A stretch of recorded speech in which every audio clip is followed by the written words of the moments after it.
Right, we're now going to do this fungus that is growing on this tree bark. Now, we are going to cover wood as one of the techniques in one of the classes, but for now I'm just going to use the colours that I've got in set one so that everybody, whether you've bought the whole lot or just the first class, can work along. And we're going to concentrate on the fungus part rather than the wood, because that's a whole different technique and a whole different class. But again, I'm going to go straight in with W1, and on the wood I'm just going to literally lay that colour down.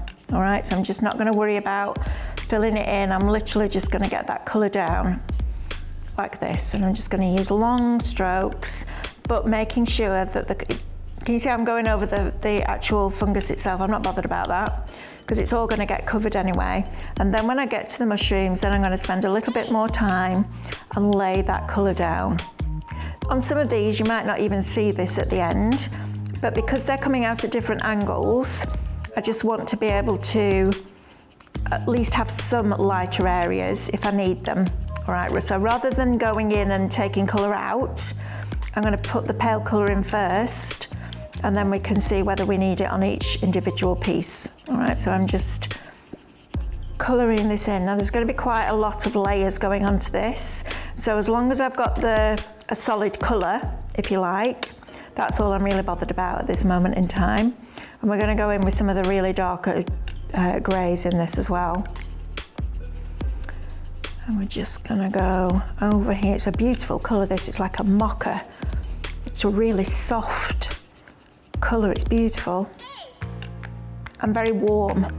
So a warm grey will have more of a browny tinge to it, whereas a cool grey will be more like a steel, more like a blue base. So that's the difference between your cool greys and your warm greys. One looks very cold, so you would do things like probably watering cans, things like that with cool greys, whereas this I would use for like an elephant skin, you know, or mushrooms, you know, things like that. So we've really thought about what we're giving you colour-wise. Right, so let's concentrate on these mushroom bits here. So I'm going to start at the top of this one, and I'm going to bring this one down because this is the one that's going to be the lightest of them all because it's on the top of them. And I'm going to bring my W2 out like this, and I'm going to go right down the sides and across the top, and then I'm just going to gently bring it in a little bit like that, so it's giving that look of that curve again. I'm going to use W3, the smallest amount, because if you use too many dark colours on the lightest part, on the lightest mushroom, what you'll find is then when you get down to here and they're going right underneath, you've nowhere to go. So if we start lighter and we do a 3-pen blend with the lightest 3 on the lightest mushroom, we've then got somewhere to go to get that depth and dimension. Now that 3 is almost blended into that 2 by itself, so I'm not even going to worry about blending that through. I'm just going to go straight into the 1, and I'm going to work up from where that met there and just blend that through. So you can see now, and I'm just literally, and I'm kind of colouring a bit like this, a bit shaky. That sounds strange because it's not shaky, but it's kind of a bit random rather than it just being solid. And then if you want to add a little bit of texture, just go in with the palest colour and just do a few dots. And you'll find that by the time you finish this, it will have moved a little bit of that colour underneath, and you'll have a little bit of texture on that mushroom as well. And that's the fun bit. You know, that's learning all these little tiny things that make a massive difference. It's great fun. Right, this one now, I'm going to go in here with W2 again. And I'm just going to get a layer of that done, making sure I go right to the line there, so right underneath. Okay, and I'm just going to blend this out. I'm going to come in down a little bit more again. So it's giving me that little bit of shape and movement. And again, there's some little detail lines in there to give you a little guide. And then W3 is going to go right underneath here. So working right inside there, along that line, and just fading out as you come to the edge. I'm going to add a little bit of dark here and there. Like that, and then I'm going to go to W4 just to get right underneath there. And just literally with the tip of the brush, and it is literally the tip of the brush, right in under that area like that. And then we're going to go backwards again. So we're going to go back in with 3, soften that out.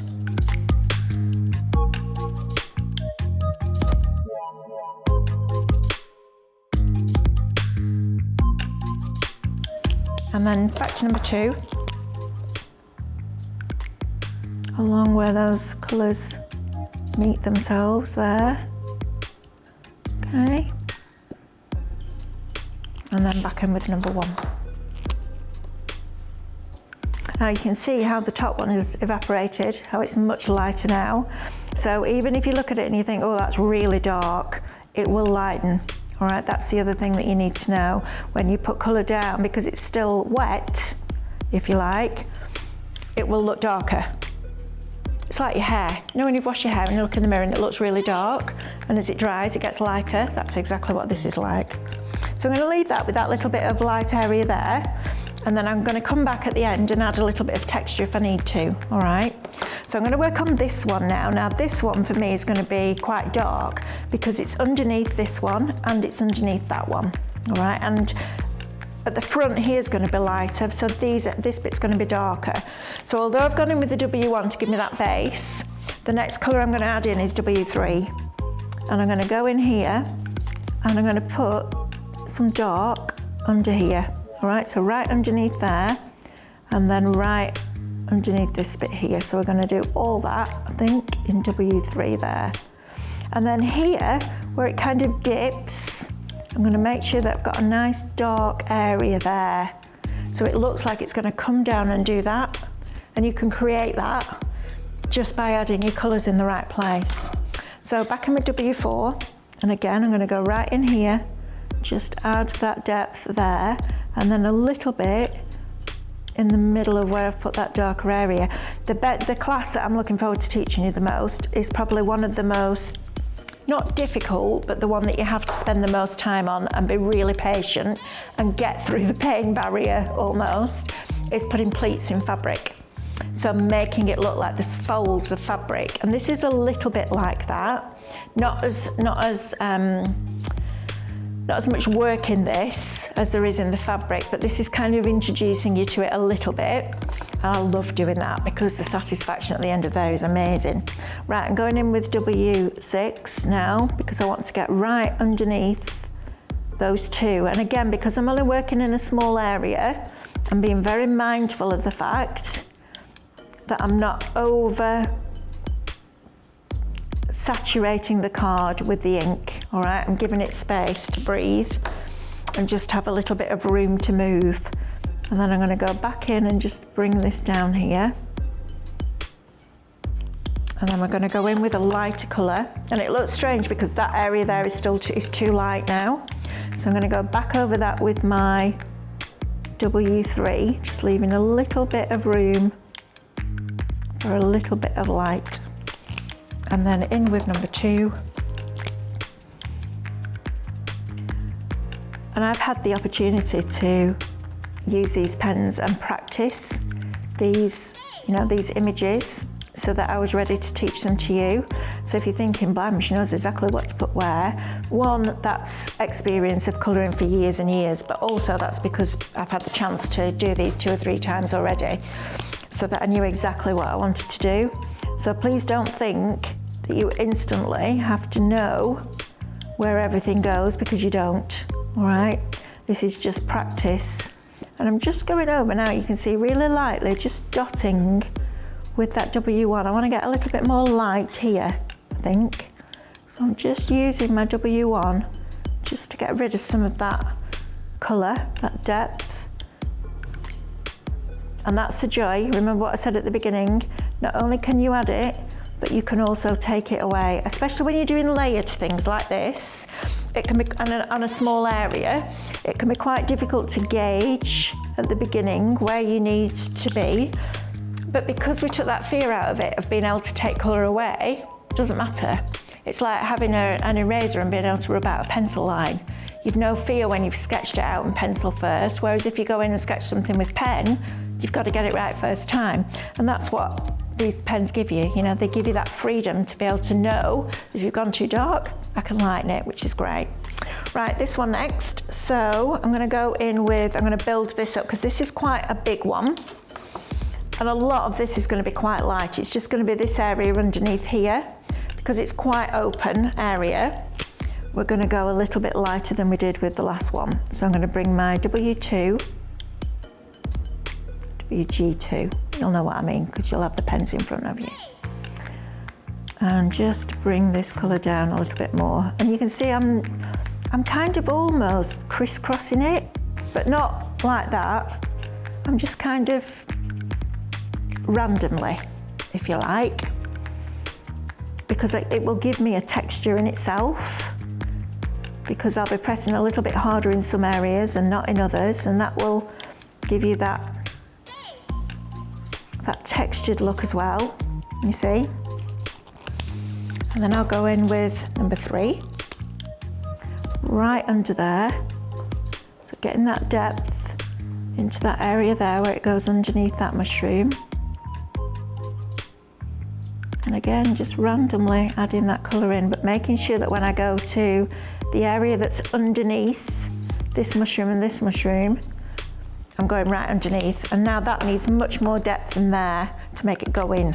So I'm going to go straight into W7. And I know that's a bigger jump, but I'm just going to do little dots. And I'm just going to go right underneath that stamped line. And I'm getting smaller and smaller dots as I get to the edge. So we're not putting too much down that we have to get rid of, but it needed that right in there, right in that point where it goes underneath. And then I'm going to just use W5 and I'm going to do some more little dots just to soften that slightly, coming out from underneath. Because to blend from a W7 to a W2 or 3, it's too far away, especially when you're just beginning. So to be able to do it like this and just dot and bring that colour down gently is a really good way of doing it. So rather than going in with the whole area of W5, I just put little tiny areas here and there.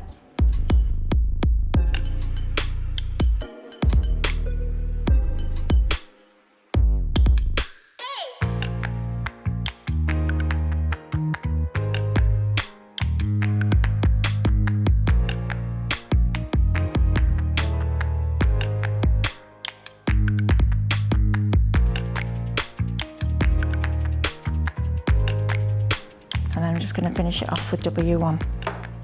And then I'm going to let it dry. Because I can still see a little bit of a line there, but I'm going to let the alcohol evaporate first.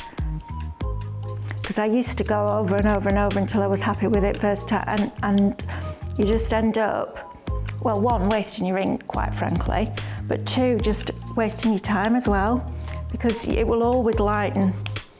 And once you get your head around that, it's much easier. Now this one here I can see, I just want to go back in with my W7 up here, because then I can go in and just literally, just little dots here and there, it doesn't have to be all the way along, but making sure that it's underneath that line. And it's just adding that little bit of depth. And if you go over your pale area, which I have then, just go in and get rid of that. I don't know whether any of you have ever coloured just with one, like a graphite pencil, and then blended with your finger. That's kind of what I'm doing now. I'm softening out with the W1, so you've got that depth of colour and then you're just softening it as you bring it down. It's a bit like that, really. Right, this one next. So I'm going to go in with W3, because again, this is underneath there. And this isn't, you're not going to be judged on this. This is about you learning. This isn't who can do it fastest and who can be the best. This is about you learning how to colour, getting your confidence up, and knowing that you can absolutely, and I truly believe that every single one of you out there can colour like I colour. And if you're sitting there now going, I'm not sure about that, Mel, honestly, practice. And that's the great thing about this. You can pick it up and put it down and come back to it and re-watch it and all those different things, you know, when you've got half an hour and you just think, I just need to chill out a bit. Go and do a bit of colouring and just focus your mind on something else. And that's the great thing about it. There's no pressure, you know, it's just enjoy it. But rather than making it really easy, I'd rather teach you something than do that. Right, W3, I'm going to go back in and just soften where I put that W4. So just filling in those little areas there. And then down to number 2. And just a little bit of depth there. And then back to W1. And just dot that W1 in to give it that texture. You don't want to remove the colour that you've put down, but you just want to add that little bit of texture in there. And it is amazing. And you can go back and rework it, but you know, just get it down and you'll sit back, you'll go away, make a cup of tea, come back and you're like, wow, I did that. And it's funny because people will walk past and they'll go, oh, have you printed that from? And you go, actually, I coloured it because it looks like it's been printed. That's a really cool thing. They're like, you haven't coloured that in. I'm like, yeah, honestly. And then they have a go. They're like, wow. And then you spread the word. Because Inklily is here to stay and we're going to have a lot of fun along the way. And there'll be different products being introduced as we go along. It won't be anything that you have to have. You know, it will be things like, we might do a set of ink pads, you know, like in a brown, a black, maybe a grey and almost like a sandy colour.